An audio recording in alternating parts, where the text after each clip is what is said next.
또 성을 삼는다. 형제와 형제간도 마찬가지야. 뭐 조선시대 봐도 그렇고 막 형제들이 죽이기도 하고 아버지가 쫓겨가기도 하고 뭐 여러 가지 일들이 권력 중에서는 얼마든지 일어난다. 그렇게 볼 수 있습니다. 그래서 이 다윗의 군대가 쫓겨납니다. 아들하고 싸울 수도 있는데 아들하고 싸워봤자 전쟁을 하면 다윗의 군대는 정예군대입니다. 훈련이 되어 사람들이에요.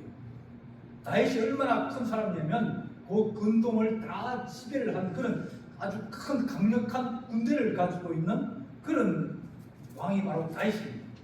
그런데 저쪽에서는 몇백 명이 쿠데타를 일으켰는데 그거 무서워가지고 도망을 가겠습니까? 근데 아버지는 아들하고 안 싸우겠다. 그런 마음을 가지고 있었습니다. 그러니까 어떻게 됩니까? 피해되거든요. 아들이 저렇게 군대를 데리고 올라오는데 싸우러 가면 그 아들이 죽거나 또 그 이제 여러 가지 피해가 있으니까 아버지가 싸움을 피한 겁니다. 도망을 간 거예요. 요단강 이제 건너가서 동쪽으로 가서 일라 지방에서 서너 달을 머물렀습니다. 그러니까 밑에 있는 장군들이 뭐냐면 임금님 우리가 더 잘합니다. 왜 다윗의 군대는 늘 싸움을 했거든요. 여러 민족하고 싸우고 전쟁을 하고 그때마다 하나님이 전쟁에서 이기게 하여 주셨다. 그 전쟁을 잘하는 사람이에요. 근데 압살롬 사람들은 와합지졸입니다. 군대가 아닙니다. 끌어모은 사람들이에요. 그래서 그 사람들을 데리고 헤브론에 가가지고 거기에서 왕이 되고 자 싸우러 가자.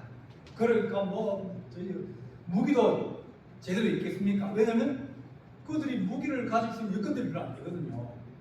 싸움을 별 해보지도 않고 중국 군대도 아니고.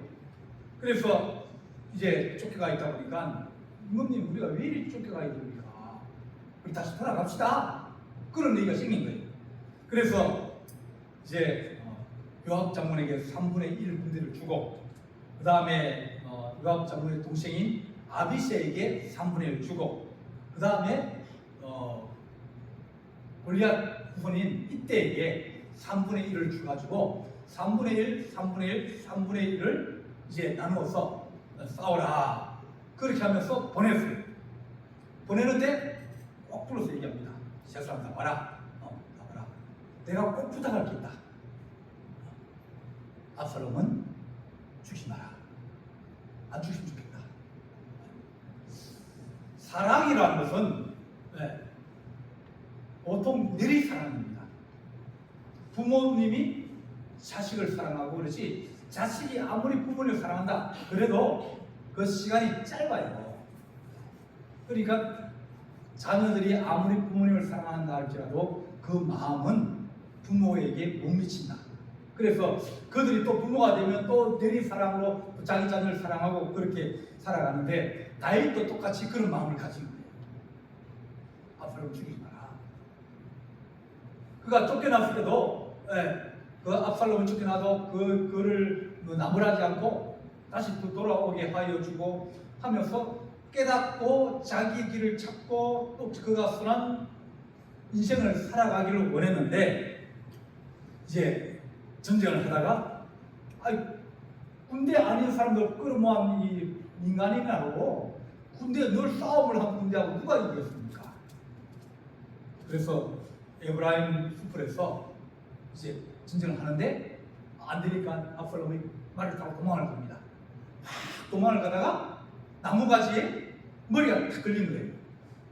머리가 걸리니까 말은 지나가 버리고 사람은 대롱대롱 달려버렸어요. 그래서 요압 장군이 얘기합니다. 누구든지 저 압살롬을 죽이면 은율량을 주겠다. 죽이라. 그러니까 사람들이 뭐라면 아니 다윗이 임금님이 죽이지 말라 그랬는데 살려주라 그랬는데 우리가 어떻게 임금님의 명령을 어기겠습니까? 안 하겠습니다. 못 하겠습니다. 그런 거예요. 그러니까 결국은 요압이 죽였습니다. 그러니까 이제 압살롬 죽었으니까 발람은 다 무너지죠. 대장이 죽었는데.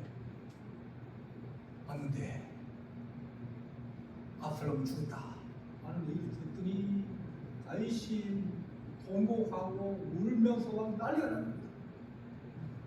아들이 죽었습니까? 그리고 요압장은 얘기합니다. 임금님, 이게 뭡니까? 전쟁에 이겨가지고 우리가 다시 예루살렘 돌아왔는데, 그러면 이 군인들한테 잘했다, 상도 내리고 칭찬도 해주고 고생했다 이렇게 해야 되는데, 저게 장군이 죽었다고 눈물 흘리고 울고 통곡하면, 그러면 전쟁한 군인들은 죄인들은 아닙니까? 그러면 안 됩니다. 따지는 거예요. 그러니까 아버지의 마음과 다른 사람의 마음은 다르다. 아무리 내 아들이 잘못하고 내 아들이 죄를 지어도 그래도 부모는 자식을 사랑하게 되는 거예요. 그래서 다윗을 보면 하나님이 그에게 여러 가지 어려움과 힘듦이 있음에도 불구하고 하나님은 다윗에게 그렇게 긍휼한 마음을 주시는구나 하는 것을 우리가 알 수 있습니다. 오늘 읽은 부분은 다윗이 그것이 이제 지나가고 난 다음에 해를 거듭하여 시간이 지났다는 거예요. 그런데 갑자기 3년 동안, 연 3년 동안 기근이 들었습니다. 비가 안 오는 거예요. 지금처럼 뭐 저수지가 발달되어 있다든지 혹은 뭐 이제 지하수를 끌어쓴다든지 그런 것들이 거의 어려운 시기거든요. 하늘에서 비가 내려야 농사를 제대로 짓는 그런 시기입니다. 3년 동안 비가 안 오니까 문제가 심각하게 생깁니다. 농사도 안 되고 가축도 살기 힘들고 사람 먹을 물도 없고, 그러니까 이제 비가 안 오면 누구 책임이에요? 사과가 무엇입니까? 비가 안 오면 누구 책임이에요? 임금님이 책임이에요. 그래서 임금님이 기우제를 지내는 거예요. 신하들도 임금님 기도하십시오. 하나님 앞에 기도해서 비가 오게 도와주십시오. 그렇게 이제 사람들이 얘기하니까 다윗이 하나님 앞에 간구하매 여호와께서 이르시되 이는 사울과 피를 흘린 그 집으로 말미암아니라. 사울 때문에 비가 안 온다는 거예요. 그게 무슨 말이냐면 다윗이 언약궤를 가지고 다윗성을 옮겼습니다. 다윗성을 옮기고 난 다음에 그 다윗성은 자기들 성이에요. 다윗의 군대들이 출근하고 있고 또 다윗의 측근들이 있고 정치하는 곳입니다. 그러니까 조그만하게 언약궤를 둘 수 있는 집을 만들고 거기에 사람을 두고 언약궤를 이제 돌보게 하면서 이제 다윗이 하나님을 가까이 하고 기도도 하고 그렇게 했습니다. 그런데 절기를 지키든지 제사를 지내려면 사람들이 막 몇십만 명씩 몰려드니까 안 되니까 기본에다가 좀 높은 언데다가 이제 큰 산당을 지었습니다.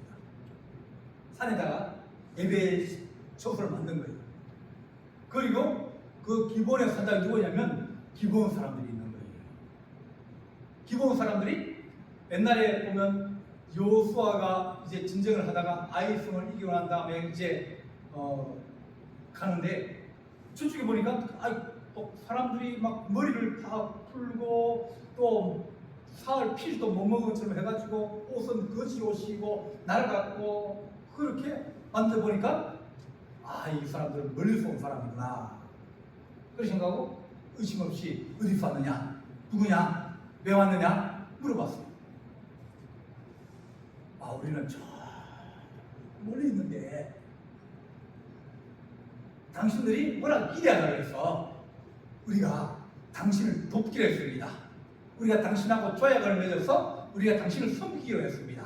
우리가 당신들을 섬기고 당신의 품에 들어가서 당신의 은혜를 입고 그렇게 살아가기로 하는 민족입니다. 그런 거예요. 지금 전쟁을 하려고 이 앞에 이제 산만 넘어가면 기본인데 이 사람들과 전쟁을 해야 되는데 이 사람들이 변장을 해가지고 안 죽으려고 내일 모레면 전쟁이 일어나는데 안 죽으려고 꾀를 쓴 거예요. 그래서 모르고 그럼 약속하자. 그럼 너 우리 편 되고 우리 도와주고 사람 보내고 그러면 우리가 너 안 칠게, 너 살려줄게. 그래서 약속을 했어요. 우리는 당신들을 끝까지 이끌어봐주고 당신은 우리 편이 된다. 이렇게 저희가 딱 냈고